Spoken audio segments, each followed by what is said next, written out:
आजकल की दुनिया में मतलब जहां सब कुछ इतनी तेजी से बदल रहा है, कभी ये सवाल मन में आता है कि जीने का असली मतलब क्या है। क्या है? वो पुराने सहारे, मान्यताएं, वो सब कहीं ना कहीं धुंधले पड़ रहे हैं। हाँ, ये सवाल तो है। ऐसे में हम अपने लिए मजबूत मूल्य और जीने का मकसद कैसे खोजें, ये बड़ा सवाल है। ये सवाल आज शायद पहले से कहीं ज्यादा मायने रखता है। और इसी तलाश में हमें एक ऐसे विचारक के पास जाना होगा जिसने मतलब अपनी सोच से दुनिया को हिला दिया था। Friedrich Nietzsche. हाँ, नीत्शे। उनकी किताब 10 स्पोक ज़रथुस्त्रस या ज़रथुस्त्र ने ऐसा कहा, वो कोई आसान जवाब नहीं देती बल्कि और गहरे सवाल खड़े करती है ना। हाँ बिल्कुल। ये किताब फिलॉसफी की दुनिया में एक मील का पत्थर मानी जाती है, पर यह है एक कहानी के रूप में, है ना, ज़रतुष्ट्रा नाम के एक पैगंबर की। हाँ, एक कहानी जो पहाड़ों से नीचे उतरकर इंसानों को एक नई राह दिखाने की कोशिश करता है। और इसमें वो भारी भरकम शब्द आते हैं, ओवरमैन, ईश्वर की मृत्यु, शाश्वत पुनरावृत्ति, सुनने में ही मुश्किल लगते हैं। बिल्कुल। और आज हमारी कोशिश यही रहेगी कि इन विचारों की तह तक जाएं, समझें कि नीचे आखिर कहना क्या चाह रहे थे और ये आज हमारे लिए मतलब कैसे प्रासंगिक हो सकता है। ठीक है। हम देखेंगे कि कैसे ज़रूथुस्त्र का सफर हमें मूल्य गढ़ने और जीवन को पूरी तरह अपनाने की चुनौती देता है। तो कहानी शुरू होती है ज़रूथुस्त्र से। हाँ। वो 10 साल पहाड़ों में अकेले रहता है। हाँ। और फिर महसूस करता है कि उसका ज्ञान उसे बांटना चाहिए, जैसे सूरज रोशनी देता है। हाँ, बिल्कुल। वो एक जरूरत महसूस करता है कि जो उसने पाया है उसे दूसरों तक पहुंचाए, तो वो नीचे उतरने का फैसला करता है। और नीचे उतरते ही जंगल में उसकी मुलाकात एक बूढ़े संत से होती है। हाँ, एक संत जो ईश्वर की भक्ति में लीन है, और वो हैरान है कि ज़रूथुस्त्र इंसानों के बीच वापस क्यों जा रहा है। वो संत क्या कहता है? वो कहता है कि इंसान अब भरोसे के लायक नहीं रहे, वो ईश्वर को भूल चुके हैं, तुम वापस क्यों जा रहे हो उनके पास। हाँ, और यहीं पर ज़रूथुस्त्र अपने मन में वो चौंकाने वाली बात सोचता है ना, जिसने दुनिया भर में इतनी बहस छेड़ी। क्या ये मुमकिन है? इस बूढ़े संत ने अपने जंगल में अभी तक ये नहीं सुना कि ईश्वर मर चुका है। हाँ। ये सुनकर तो मतलब एक झटका सा लगता है। ईश्वर मर चुका है, इसका क्या मतलब हो सकता है? ये नीत्शे का शायद सबसे ज्यादा आप कह सकते हैं गलत समझा गया कथन है।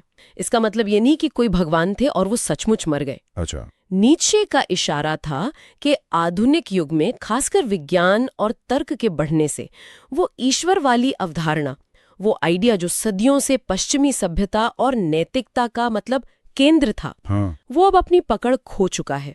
समाज को एक साथ जोड़ने वाली, सही गलत बताने वाली वो जो एक सर्वमान्य शक्ति मानी जाती थी, वो अब उतनी प्रभावी नहीं रही। अच्छा, तो ये एक तरह से मतलब समाज में आए कल्चरल और नैतिक बदलाव की घोषणा थी। हाँ, कि अब वो पुराने गाइडलाइंस काम नहीं कर रहे। बिल्कुल।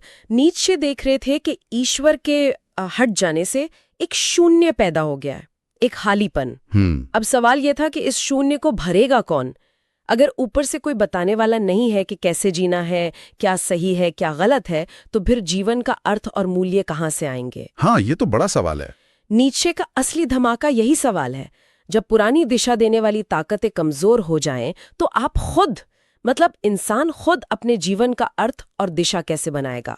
ये जिम्मेदारी अब पूरी तरह इंसान पर है। ये तो बहुत बड़ी जिम्मेदारी लगती है। मतलब अब हमें खुद ही अपने मूल्य गढ़ने होंगे, अपने रास्ते बनाने होंगे। हाँ, बिल्कुल। और यहीं से नीत्शे ओवरमैन, जर्मन में उबरमेंश यानी महामानव का विचार सामने लाते हैं। ओवरमैन। ज़रथुस्त्र शहर पहुंचकर बाजार में जमा भीड़ को यही सिखाने की कोशिश करता है। वो देखता है कि लोग एक रस्सी पर चलने वाले बाजीगर का तमाशा देख रहे हैं। हाँ। और वो भीड़ से कहता है, मैं तुम्हें ओवरमैन सिखाता हूँ। मनुष्य कुछ ऐसा है जिसे पार किया जाना चाहिए। मनुष्य को पार किया जाना चाहिए, इसका मतलब? क्या वो कहना चाहता है कि इंसान जैसा है वो काफी नहीं है, उसमें कुछ कमी है? एक तरह से हाँ। नीत्शे के लिए ओवरमैन वो इंसान है जो ईश्वर की मृत्यु से पैदा हुए शून्य को भरता है। वो पुरानी घिसी पिटी नैतिकता और कमजोरियों को नकार कर खुद अपने मूल्यों का निर्माता बनता है। अच्छा। खुद निर्माता बनता है। हाँ। वो किसी स्वर्ग या अगले जन्म के सहारे नहीं जीता, बल्कि इसी धरती से, इसी जीवन से प्यार करता है। इसकी हर चुनौती को, हर मुश्किल को स्वीकार करता है। वो इंसान की मौजूदा सीमाओं को लांघकर आगे बढ़ता है। और भीड़ का क्या रिएक्शन होता है? क्या वो इस महान विचार को समझ पाते हैं? बिल्कुल नहीं, बिल्कुल भी नहीं। भीड़ उसका मजाक उड़ाती है। अच्छा। जब ज़रथुस्तर ओवरमैन के विपरीत अंतिम मानव, लास्ट मैन का जिक्र करता है, मतलब वो इंसान जो बस आराम चाहता है, कोई रिस्क नहीं लेना चाहता, छोटी छोटी खुशियों में ही सिमटा रहता है, जिसका कोई बड़ा लक्ष्य नहीं। हाँ, कंफर्ट जोन वाला। हाँ बिल्कुल। तो भीड़ चिल्लाती है, अरे वाह, हमें ये अंतिम मानव ही दे दो, ये ओवरमैन तुम अपने पास रखो। कमाल है। मतलब लोग चुनौती स्वीकार करने के बजाय आराम और सुरक्षा को चुनते हैं। ये तो कुछ जाना पहचाना सा लगता है ना, आज भी। हाँ, और नीचे इसी बात पर चोट करते हैं। अंतिम मानव आधुनिक समाज की उस प्रवृत्ति का प्रतीक है जहां लोग महानता की आकांक्षा छोड़कर बस सुख सुविधा और एक तरह की बराबरी में ही संतुष्ट हो जाते हैं। कोई बड़ा सपना नहीं, कोई असाधारण बनने की चाह नहीं। ज़रथुस्त्रे को एहसास होता है कि इस भीड़ को उपदेश देना बेकार है। उसे ऐसे साथी चाहिए जो इस मुश्किल चढ़ाई के लिए तैयार हों। तो ये ओवरमैन बनना, ये मूल्य गढ़ना, ये कोई आसान रास्ता तो नहीं है। नीचे ने इसका कोई तरीका बताया, कोई नक्शा, कोई स्टेप्स? देखिए, नीचे कोई सीधा रास्ता बताने वाले दार्शनिक नहीं थे कि ये स्टेप 1, स्टेप 2 करो। लेकिन ज़रथुस्त्र 3 रूपांतरणों की बात करता है। 3 रूपांतरण? हाँ, जो एक तरह से इस मनोवैज्ञानिक यात्रा के आप कह सकते हैं पड़ाव है। आत्मा पहले ऊंट बनती है, फिर शेर और आखिर में बच्चा। ऊंट, शेर, बच्चा, ये सुनने में तो बड़ा अजीब है। इनका क्या मतलब है? ऊंट? पहला पड़ाव है ऊंट, कैमल। ऊंट किस लिए जाना जाता है? बोझ ढोने के लिए। हाँ, रेगिस्तान का जहाज बोझ ढोता है। बिल्कुल। तो इस अवस्था में आत्मा समाज, परंपरा, धर्म के दिए हुए सारे कर्तव्य और आदेश तू करेगा का बोझ उठाती है। ये अनुशासन सीखने, ज्ञान इकट्ठा करने, खुद को परखने का समय है। ये मुश्किल है, इसमें अपमान भी सहना पड़ता है शायद, लेकिन ये ताकत बनाने के लिए जरूरी है। अच्छा, मतलब पहले नियमों को मानना और अनुशासन सीखना, एक तरह से तैयारी। फिर क्या होता है?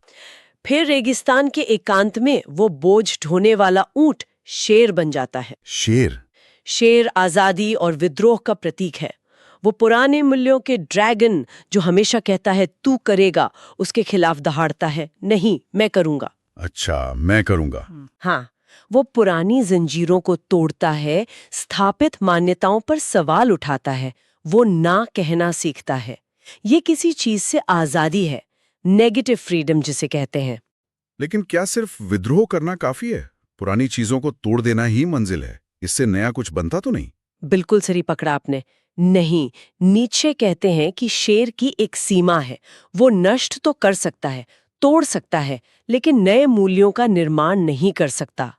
वो अभी भी कहीं ना कहीं प्रतिक्रिया में जी रहा है, पुराने दुश्मन से लड़ रहा है।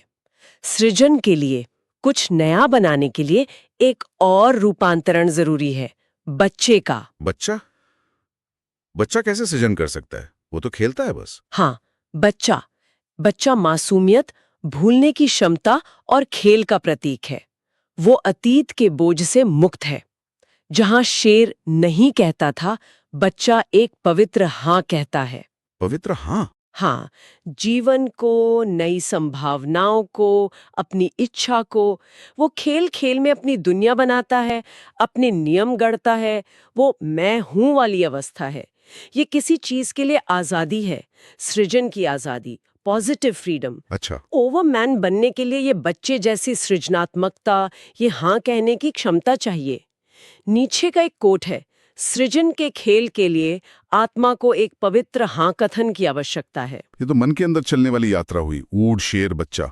लेकिन बाहर की दुनिया भी तो हमें रोकती है, हमारे रास्ते में बाधा डालती है। बिल्कुल बिल्कुल डालती है। और ज़रथुस्त्र 2 बड़ी बाहरी बाधाओं की बात करता है। पहली है नया आदर्श, यानी राज्य। स्टेट, राज्य, सरकार। हाँ। नीचे राज्य को सबसे ठंडा दानव कहते हैं। Coldest of all cold monsters. हाँ, ठंडा क्योंकि वो व्यक्तिगत भावनाओं से परे नियमों और कानूनों का एक तंत्र है। ये तो काफी कठोर शब्द है राज्य के लिए। नीचे को राज्य से क्या परेशानी थी? मतलब राज्य तो व्यवस्था बनाता है ना। नीचे का मानना था कि राज्य अक्सर व्यक्ति की स्वतंत्रता और उसकी रचनात्मकता को दबाता है। वो एक रूपता चाहता है, आज्ञाकारी नागरिक चाहता है, नायक नहीं। उसका सबसे बड़ा झूठ है मैं राज्य ही जनता हूँ। जबकि नीचे के अनुसार जहां राज्य खत्म होता है वहीं सच्चे स्वतंत्र व्यक्ति की शुरुआत होती है। राज्य व्यक्ति को झुंड का हिस्सा बनाने की कोशिश करता है, जबकि ओवरमैन को अपनी राह खुद बनानी होती है। अच्छा, और दूसरी बाधा क्या बताई? दूसरी बाधा है बाजार की मक्खियां, flies of the market place. बाजार की मक्खियां, ये कौन है? ये वो लोग हैं जो भीड़ में रहते हैं, दूसरों की राय पर जीते हैं, प्रसिद्धि और मान्यता के पीछे भागते हैं। बाजार वो जगह है जहां सब कुछ बिकाऊ है, जहां भीड़ तय करती है कि क्या मूल्यवान है, जहां दिखावा बिकता है। तो ये मक्खियां क्या करती हैं? परेशान करती हैं? हाँ, ये महान और रचनात्मक लोगों के आसपास भिनभिनाती हैं, उनकी आलोचना करती हैं, उन्हें नीचे खींचने की कोशिश करती हैं, क्योंकि वो उनकी अलग सोच या उनकी प्रतिभा को बर्दाश्त नहीं कर पाती। ये जहरीली होती हैं, आत्मविश्वास को कमजोर करती हैं। इसीलिए ज़रथुस्त्रा सलाह देता है, भागो मेरे दोस्त अपने एकांत में। ये तो मतलब आज के सोशल मीडिया के दौर जैसा लग रहा है, जहां हर कोई दूसरे पर राय दे रहा है, ट्रोल कर रहा है, और असली रचनात्मक आवाजें कई बार शोर में दब जाती हैं। हाँ, ये तुलना काफी सटीक बैठती है। नीचे का इशारा इसी तरफ था कि सच्चे सृजन के लिए, अपने मूल्यों को गढ़ने के लिए इस भीड़ के शोर और मान्यता की भूख से दूर हटना जरूरी है, एकांत चाहिए। ठीक है। लेकिन ये बाहरी बाधाएं ही सब कुछ नहीं है, असली लड़ाई तो अंदर भी चलती है। अंदर की लड़ाई जैसे किन चीजों से? जैसे शरीर के तिरस्कारियों, डिस्पाइजेस ऑफ द बॉडी से लड़ाई। ये वो सोच है जो शरीर को आत्मा या मन से कमतर मानती है, उसे पाप या बाधा समझती आई है। हाँ, ये सोच तो बहुत पुरानी है। बिल्कुल, लेकिन ज़रथुस्त्र का नजरिया क्रांतिकारी था। वो कहते हैं शरीर और आत्मा अलग नहीं, एक हैं। मैं पूरी तरह से शरीर हूं और आत्मा केवल शरीर में किसी चीज के लिए एक शब्द है। अच्छा। शरीर ही असली महान तर्क, ग्रेट रीजन है, मन तो उसका एक औजार मात्र है। शरीर का तिरस्कार करना मतलब जीवन का तिरस्कार करना है। ओवरमैन धरती से प्यार करता है, अपने शरीर को अपनाता है। और हमारी भावनाएं, हमारे जुनून, पैशंस, अक्सर उन्हें काबू में रखने को कहा जाता है कि ये कमजोरियां हैं। ज़रथुस्त्र कहते हैं कि जुनून बुरी चीज नहीं, वो जीवन शक्ति है। जरूरत उन्हें दबाने की नहीं, बल्कि सही दिशा देने की है, उन्हें सद्गुण बनाने की है। सद्गुण कैसे? जैसे मान लीजिए क्रोध है। क्रोध को अन्याय के खिलाफ लड़ने की ताकत बनाया जा सकता है। अपनी इच्छाओं को रचनात्मक ऊर्जा में बदला जा सकता है। ओवरमैन अपनी भावनाओं का गुलाम नहीं, स्वामी होता है। वो उनमें संतुलन साधना सीखता है। ये सब सुनने में तो सही लगता है, लेकिन करना कितना मुश्किल होगा। खुद पर विजय पाना, अपनी भावनाओं का स्वामी बनना, ये तो मतलब पहाड़ चढ़ने जैसा है। हाँ, इसीलिए ज़रथुस्त्र आत्मविजय, सेल्फ ओवरकमिंग की बात करते हैं। और ये कोई एक बार की जीत नहीं है कि बस हो गया। नहीं, ये एक लगातार चलने वाली प्रक्रिया है। लगातार। हाँ, नीचे का एक और कोट है, जीवन ही वह है जिसे स्वयं को बार बार जीतना होता है। इसके लिए खुद को जानना, ईमानदार होना, अपनी जिम्मेदारियां लेना, गलतियों से सीखना और अपनी सीमाओं को लगातार लांघते रहना जरूरी है। नीचे कहते हैं, तुम अपने आप से ऊंचा निर्माण करना चाहते हो, लेकिन पहले तुम्हें स्वयं को निर्मित करना होगा। और इसमें शायद अतीत से निपटना भी शामिल है। जो हो चुका उसका बोझ भी तो होता है कई बार। बिल्कुल, इसे ज़रथुस्त्र मुक्ति, रिडेम्पशन कहते हैं, खासकर अतीत की कैद से मुक्ति। अतीत हमें यह ऐसा था कहकर लाचार महसूस कराता है, क्योंकि हम उसे बदल नहीं सकते। हमारी इच्छा शक्ति अतीत के सामने हार मान लेती है। हाँ, जो हो गया सो हो गया, उसे बदल नहीं सकते। लेकिन ज़रथुस्त्र एक रास्ता सुझाते हैं। वो कहते हैं, इच्छा शक्ति से अतीत को फिर से देखो और कहो, लेकिन मैंने ऐसा चाहा था, मैं इसे फिर से चाहूंगा। But thus I willed it, thus shall I will it. ये कैसे? मतलब जो हुआ उसे स्वीकार करके उसे अपनी मर्जी का हिस्सा बना लेना, ये कैसे मुमकिन है? ये तो खुद को धोखा देना हुआ शायद। ये धोखा देना नहीं है, ये एक तरह से अतीत की घटनाओं को अपने कहानी में एक नया अर्थ देना है। ये उस पर अपना स्वामित्व जताना है, उसे बोझ की जगह ताकत बनाना है। ये अमोर फाती यानी भाग्य से प्रेम के बहुत करीब है। जो हुआ, जैसा हुआ, उसे पूरी तरह स्वीकार करना। ये आसान नहीं, लेकिन यही सच्ची मुक्ति है अतीत के बोझ से। अमोर फाती, भाग्य से प्रेम, ये सारे विचार ईश्वर की मृत्यु, ओवरमैन, आत्मविजय, अमोर फाती, सब बहुत गहरे हैं, लेकिन अब हम आते हैं नीचे के शायद सबसे चौंकाने वाले और जिसे वो खुद कहते हैं सबसे भारी विचार, शाश्वत पुनरावृत्ति। हाँ, ये वो विचार है जिसे ज़रथुस्त्र पेश करता है एक परिकल्पना के रूप में, एक क्या हो अगर वाले सवाल की तरह। क्या है ये विचार? सोचो, अगर कोई तुम्हें बताए कि तुम्हें अपना ये जीवन ठीक जैसा तुमने जिया है, अपनी हर खुशी, हर दुख, हर छोटी बड़ी घटना, हर विचार के साथ ठीक उसी क्रम में अनंत बार फिर से जीना पड़ेगा। अनंत बार? मतलब हमेशा? हाँ, एक ही फिल्म बार बार हमेशा के लिए।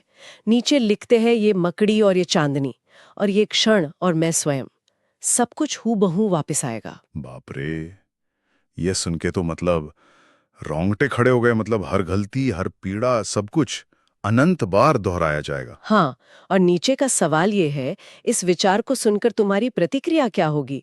क्या तुम निराशा में डूब जाओगे, जमीन पर गिरकर दांत पीसोगे, या तुम खुशी से उछल पड़ोगे और कहोगे क्या तुम एक देवता हो, मैंने इससे ज्यादा दिव्य कुछ नहीं सुना? क्या तुम इस अनंत वापसी का स्वागत करोगे, उसे हाँ कहोगे?